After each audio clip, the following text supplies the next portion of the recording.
Magandang buhay po sa ating lahat. Maganda po ang ngiti ko sa umagang ito kasi po tingnan ko po ang aking bilang po ng mga subscribers na ako po ay natuwa at naabot ko rin po yung kahit papano yung gusto ko po munang ma-reach po na bilang ng aking subscribers. At nagulat po ako, natuwa po ako na makita pong ay umabot na rin po pala ng 500 subscribers at may habang nagbibideo po ako ay nakita ko pong pack up po sa aking new subscribers. Kaya po nakakataba po ng puso na nagkakagusto rin naman po pala sa aking simpleng video at yun po ay mahalaga para sa akin. Sa totoo lang po ang pagsisimula ko po ng pagbablog ay medyo talaga pong nahiya po ako dahil siyempre po hindi naman po ako kilala. Kataon lang po na hilig ko talaga ang paghahalaman ay gusto ko rin naman pong ipakita o i-share po yung aking mga magaganda rin naman pong halaman. Minsan po ay pinopost ko po dun sa aking Facebook na Your Story ay marami po ang natutuwa. Kaya po naisipan ko pong mag-vlog din na may pakita yung aking mga halaman. Kaso nag-aalinlangan din po ako dahil talaga po namang medyo mahihain po ako. Hindi rin naman po baka po pag nakita ang mukha ko matakot. Joke lang po. Marami pong pag-aalinlangan. Isa ko pong nanay-nanayan na mabait po sa akin at mahilig din po sa halaman na parang na-mention ko po na gusto ko pong subukang mag-vlog. Kaya po ang sabi niya ay kaso nahihiya po ako, sabi ko. Kaso ang sabi po niya pag may gusto kang gawing isang bagay dapat ginagawa mo na habang maaga pa dahil kailan mo pa gagawin, sayang ang panahon. Kung talagang gusto mo, subukan mo. Wala namang mawawala sa kung susubukan. Yun po ang kanyang encouragement sa akin at tumatak po yun sa utak ko. Kaya po sinimulan ko pong magbuo ng isang video na nang una ko pong video ay yun nga pong aking garden tour sa aking pong garden na nung mabuo ko po ang dami ko pa rin pong hindi alam sa pag-i-edit ng video ito po yung tamang oras ng video ay medyo hindi ko rin po natingnan. Ang natuwa lang po ako na makagawa na agad ng isang video. Ayan, nung makagawa po ako ng video ay nung mai-post ko po sa YouTube ay natapos na po yung video ay nagmumove pa po o nagana pa po. Kaya meron pa pong mga blankong area po sa vlog na hindi ko na po napila pa ng tamang video at natapos na po. Kaya po awkward po talaga yung una kong video. Pero sa totoo lang po ay siya naman po ang naging marami ang naging views yung una ko pong video. Sa YouTube vlogging po ang requirements po ng YouTube kung gusto po nating ma-monetize at kumita, ang requirements po kasi ni YouTube ay makareach po tayo ng 1,000 subscriber o higit pa sa 1,000 subscribers at ma-reach din po natin yung tinatawag nilang 4,000 watch hours. Yun po. Kasi po ang isip po ng iba pong medyo hindi po alam wala pong idea tungkol po sa pagbablog, sa vlogging. Ang akala po, naisip po nila na basta nakita po nilang may vlog, na may commercial, ay kumikita na po. So, hindi po.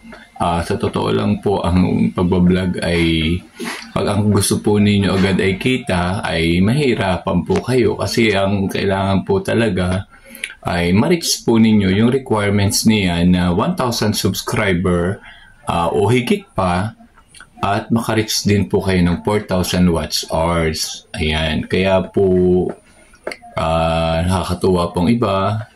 Pag nakikita pong may commercial, akala po nila ay kumikita na, hindi po. Ang ibig pong sabihin noon, kung kayo po ay sa case ko po, kung na-reach na po ninyo yung 100 views, doon po nag-i-start po na magkaroon ng commercial. Pero yun po ay hindi po sa nagawa ng video, kundi yun po ay sa YouTube. Dahil hanggat hindi mo po nare-reach yung kanilang requirements, wala pa rin ka pong kikitain kahit sekunduling. Kaya po ako po naman, hindi po agad ako after doon kasi kaya naman po ako nag-vlog ay ini-enjoy ko po, natutuwa po ako. Sayang naman po ang mga halaman ko na hindi ko maipakita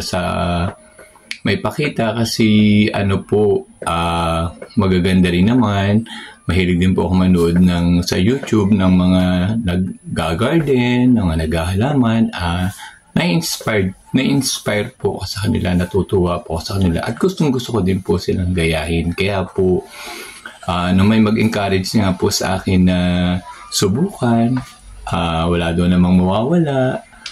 Kailan ko pa daw po susubukan kung hindi ko gagawin. Kaya po, ginawa ko na po. At yun naman po ay gusto ko rin po dahil gusto ko rin pong mag-enjoy na maipakita sa mga tao yung akin po garden. At yung iba-iba ko pa pong ginagawa nung simula po nang tumigil na po ako bilang guro. Kaya po, natatawa nga po ako pag sinasabing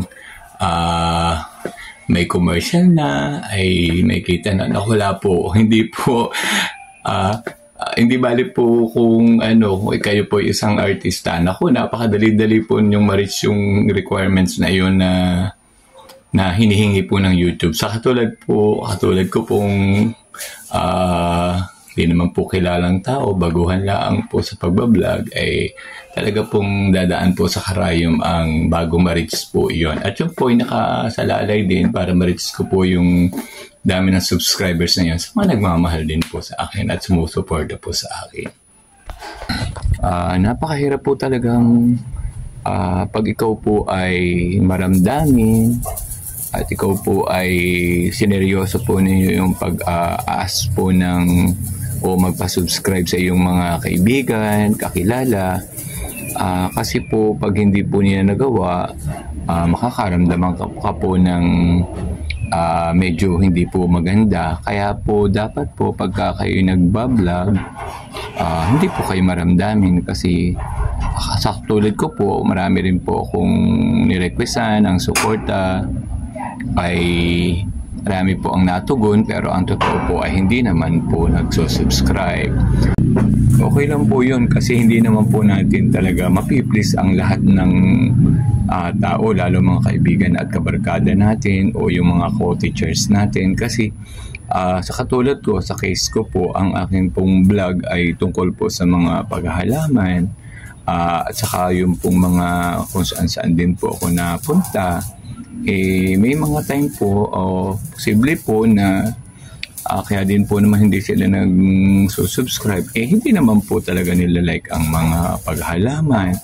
At saka maaaring hindi rin naman po sila interesado kung ano baga mga pinaggagawa ko. Kaya po okay lang po sa akin kung ako po ay nakaka-request sa kanila na hindi naman po sila nagsusubscribe. Wala pong problema sa akin yun. Kaya nga sabi ko po, ayaw ko po na sasamaan loob ko. Hindi po ako ganun. Kaya nga sabi ko, marireach ko yung requirements ni YouTube. Tamang panahon po siguro baka ma-reach ko po iyon. Nang hindi naman po marami akong makakagalit, marami po akong nakakasamaan ng loob. Sa akin po, hindi mo po sila mag-subscribe. Wala pong problema yun. So, ay na-reach ko na po yung 500 subscribers. Higit pa ay siguro magse-celebrate din po ako na siguro kamilaan po ng mami o kung sino man po dumating dito kasi wala naman po ipapang-celebrate pa. Ako naman po ay ang aking pong agenda o una ko pong objective para po sa pag-YouTube ay yung maipakita ko po, ma-enjoy ko po, na ipapakita ko po sa tao, sa mga makakapanood na yung aking pong mga garden, yung aking pong halaman.